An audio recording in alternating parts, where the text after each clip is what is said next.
तो hello guys. तो आज हम पढ़ने वाले हैं ब्रेस्ट के बारे में। ब्रेस्ट के बारे में ज़्यादा कुछ नहीं पढ़ेंगे। बस कोशिश करेंगे कि बेसिक्स पढ़ें और जितना एफएमजी में ज़रूरी है सिर्फ उतना ही पढ़ेंगे। ज़्यादा कोशिश नहीं करेंगे। ठीक है। तो सबसे पहले बेसिक्स में अगर हम देखें तो सबसे पहले जो अपना ब्रेस्ट है, जो स्ट्रक्चर है ब्रेस्ट, ये एक मॉडिफाइड स्वेट ग्लैंड है। मतलब कि जो पसीनों वाले ग्लैंड है, बेसिकली उसका एक मॉडिफाइड ग्लैंड है। ठीक है। ये जो ब्रेस्ट होता है, ये पेक्टोरलिस मेजर के ऊपर रखा रहता है। जैसे मान लीजिए ये पेक्टोरलिस मेजर है, तो इसके ऊपर ही एक और स्ट्रक्चर इस तरीके से रखा हुआ है। ठीक है। ये इसका ब्रेस्ट का टिश्यू है। ये मान लीजिए आगे का निप्पल है। ठीक है। अब एक इसमें पॉइंट आता है कि कूपर्स लिगामेंट। तो जो कूपर्स लिगामेंट है वो क्या होता है कि मान लीजिए ब्रेस्ट की स्किन है ना, और ये है ब्रेस्ट का टिश्यू। ठीक है। तो इन दोनों के बीच में ऐसे लिगामेंट्स होते हैं, छोटे छोटे छोटे छोटे बहुत सारे लिगामेंट्स होते हैं। तो डेट इज कूपर लिगामेंट्स। ठीक है। ये होता है कूपर्स लिगामेंट। इसमें क्या होता है कि अगर बाई एनी चांस किसी भी पैथोलॉजी की वजह से, मान लीजिए या तो फाइब्रोसिस हो गया, है ना, यहाँ पर फाइब्रोसिस हो गया, या मे बी कैंसर है, या कुछ भी पैथोलॉजी है जो कि कूपर्स लिगामेंट को इन्वॉल्व कर रही है, तो उस इन्वॉल्वमेंट की वजह से क्या होता है तब कि ये जो कूपर्स लिगामेंट है छोटा होने लग जाता है ना। इसका साइज छोटा, या फिर कह सकते हैं हम कॉन्ट्रैक्ट होने लगता है। तो कॉन्ट्रैक्ट इस तरीके से होगा, ऐसे। तो ये एक बीच में सेंटर में हो जाने लगा। तो क्या होगा कि जो ये स्किन थी, ये जो स्किन थी बाहर से, है ना, ये स्किन अंदर की साइड मूव करने लगेगी। ये अंदर की साइड ऐसे मूव करने लगेगी। तो कुछ कुछ ये ऐसा दिखने लगेगा। ठीक है। अब देखो, पिछले वाले से क्या छोटा नहीं होगा कि ऊपर से लिगामेंट, ऊपर से लिगामेंट ये वाले से छोटा हो गया। तो हमें ये इस वजह से डिम्पल दिखता है, जैसे कि अपने हम गालों पे देखते हैं, तो उस तरीके से डिम्पल दिखाई देता है। तो अब ये वाली इमेज में आप देख सकते हैं कि ये सर्कल के अंदर जो दिखा रखा है दैट इज डिम्पल। और अगर वहां भी समझ में ना आ रहा हो तो यहाँ पे भी डिम्पल है एक। ठीक है। और ज़्यादा से ज़्यादा आप बस ये देख सकते हैं कि वैसे कूपर्स लिगामेंट का वर्क क्या है कि एक प्रोवाइड स्ट्रक्चरल सपोर्ट, मतलब स्ट्रक्चर, ब्रेस्ट का जो स्ट्रक्चर है रखना, उसको सिमिलर ऐसे ही रखता है, कोशिश करता है कि उसको सपोर्ट देने का पूरा। और मेंटेन दी शेप, शेप जो रहती है उसकी, उसको मेंटेन करके रखता है। और जो हमने अभी पढ़ाई था कि breast tissue to the skin attach कराता है। ठीक है।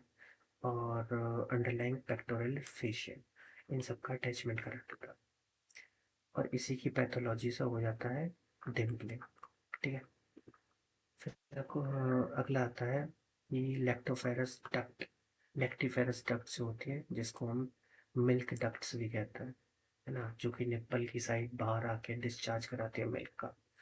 कि जब उनका इन्वॉल्वमेंट हो जाए, इन्वॉल्वमेंट मतलब पैथोलॉजी कुछ भी हो सकती है, तो इसमें भी उसको हम कहते हैं कि रिट्रैक्शन ऑफ द निप्पल। अब रिट्रैक्शन ऑफ द निप्पल का क्या मतलब, रिट्रैक्शन का क्या मतलब, रिट्रैक्शन का मतलब है कि कोई चीज़, मान लीजिए ये निप्पल है ना, और ये अभी बाहर को निकली हुई है, ऐसे है ना।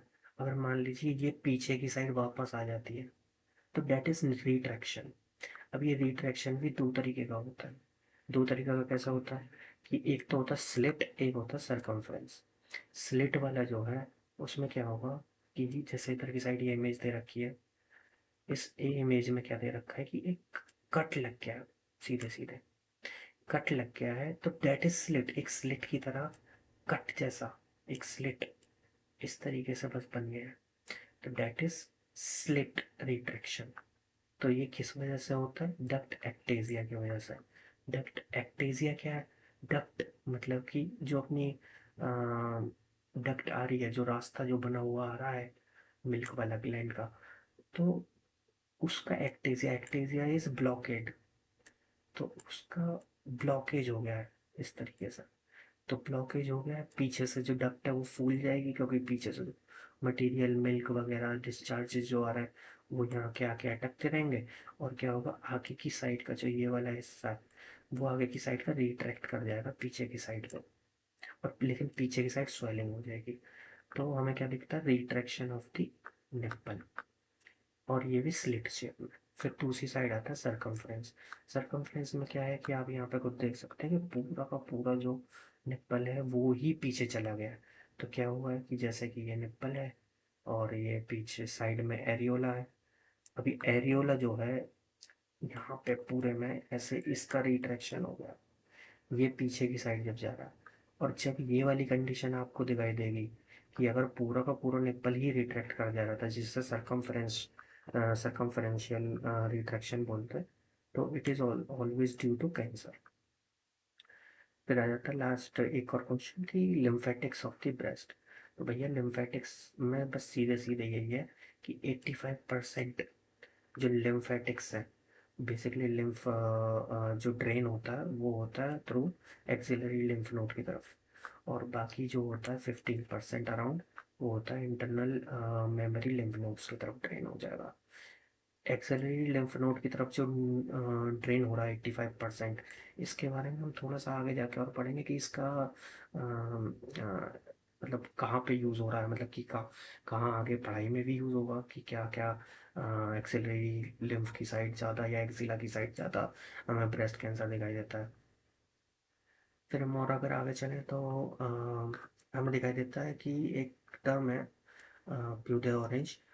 तो इसमें क्या है कि जो अपने सब डर्मल मतलब कि डर्मा के नीचे वाले जो लिम्फेटिक्स हैं उनका हो जाता है ब्लॉकेज। तो जब इनका ब्लॉकेज हो जाता है तो ये बिल्कुल ऐसे दिखाई देते हैं जैसे कि एक ऑरेंज के जैसा। ब्रेस्ट के जो स्ट्रक्चर है ना, वो आपको राइट में जो ये इमेज दिखाई दे रही है बिल्कुल ऑरेंज की तरह हो जाएगा।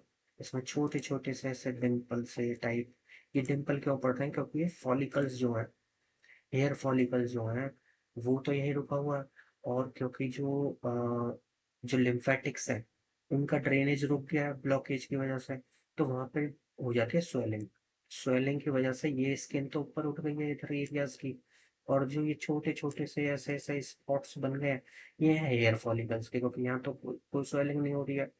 तो जगह जगह स्वेलिंग होना और ना होने की वजह से बिल्कुल ऑरेंज के पील के जैसा दिखाई देता है। और ये 100% कैंसर स्टेज है, stage specially for T4B। T4D में भी दिखाई देता है बट T4B में सबसे ज़्यादा। फिर है कॉजेज, अगर हम देखें तो कैंसर बेसिकली क्या होता है कि जो कैंसर सेल जो होते हैं वो डर्मल लिम्फेटिक्स में घुस के उसको ब्लॉक कर देता है। लिम्फेटिक ड्रेनेज जो होता है वो रुक जाता है, स्किन में एडिमा डेवलप हो जाता है, बस इतना ही है। और रिजल्ट क्या होता है, स्किन अनइवन हो जाती है, एडिमेटस स्किन के बीच बीच में डिप्रेशन बनने लगते हैं जहाँ हेयर फॉलिकल्स ओपन होते हैं। तो ये बिल्कुल ऑरेंज के छिलके जैसा दिखता है। इसके अलावा हम आगे के जो टॉपिक्स हैं अगली वीडियो में देखते हैं। और थैंक यू।